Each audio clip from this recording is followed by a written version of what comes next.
किसी भी दल की और किसी भी सरकार का मंत्री बनाना है, प्रधानमंत्री को तो ये उनका अपना प्रोरोगेटिव है, जिसको चाहे बनाए, जिसको चाहे न बनाए।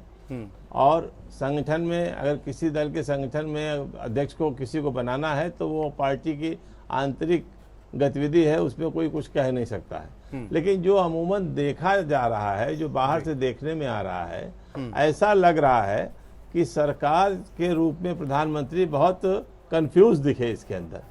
उन्होंने किस तरह से इतना ज़्यादा बड़ा मंत्रिमंडल बनाया, क्या सोच के सारे मंत्रियों का उन्होंने विभाग परिवर्तित किया, कहीं वो किस तरह से क्या करना चाहते थे कि 2 साल के अंदर क्या उस मंत्री ने पूरा काम कर लिया अपना, या फिर उस मंत्री के कार्य से असंतुष्ट थे। तो आप देखेंगे कि 4-5 मंत्रालय को छोड़ दिया जाए तो लगभग सारे मंत्रालयों में परिवर्तन हुआ है। अब आप देख लीजिए, एक तरफ से चाहे सीनियर हो चाहे junior, Smriti Irani HRD minister थी, उनकी जगह पर प्रकाश जावड़ेकर को बनाया गया, उनको प्रमोट करके बनाया गया। Manoj Sinha state minister railway थे और उनको एडिशनल चार्ज दे दिया गया है स्टेट मिनिस्टर, उसका टेलीकॉम मिनिस्ट्री का बहुत हाई प्रोफाइल मिनिस्ट्री है और इंडिपेंडेंट चार्ज दिया गया है जी। पहले क्या होता था कि cabinet minister, state minister independent और स्टेट मिनिस्टर, अब कहीं स्टेट मिनिस्टर इंडिपेंडेंट चार्ज को इन्होंने स्टेट मिनिस्टर बना दिया है।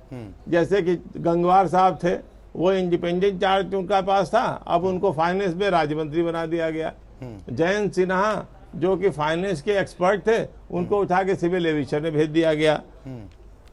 और अनंत कुमार जी को पार्लियामेंट्री अफेयर से भेज दिया गया, जो वेंकैया नायडू साहब के पास था। वेंकैया नायडू साहब बहुत इंपॉर्टेंट, बहुत ही कुशल मिनिस्टर थे। अब क्या प्रधानमंत्री ने उन्होंने देखा, क्या कमी पाई, रघुवंश उनको प्रसाद साहब को लॉ मिनिस्ट्री में भेज दिया गया। तो इस तरह से जो इन्होंने जो परिवर्तन किया है चारों तरफ, और जो कास्ट कॉम्बिनेशन देखा, आप देखिए जैसे मान लीजिए इनको ब्राह्मण को यहाँ लाना था यूपी में, इनके पास 5 ब्राह्मण चेहरे हैं गवर्नमेंट ऑफ इंडिया में जी, जो कैबिनेट मिनिस्टर है। अब उसमें अगर महेंद्र पांडे को राज्य मंत्री बना के लाए हैं तो क्या सोच के लाए हैं, समझ में नहीं आया। इनके यहाँ गंगवार साहब कुर्मियों के बहुत बड़े नेता, और अनुप्रिया पटेल को तो अच्छी मिनिस्ट्री दे दी है, गंगवार साहब को राज्य मंत्री बना दिया, किसी के अधीन कर दिया, जो 5 बार के MP। विनय कटियार को इन्होंने मैसेज दे दिया कि आगे आने वाले समय में आप राज्यसभा में भी नहीं रहेंगे, क्योंकि उनको मंत्रिमंडल में शामिल नहीं किया। तो ये सारी चीजें जो इन्होंने की है, ये बड़ा कंफ्यूजन की स्थिति है।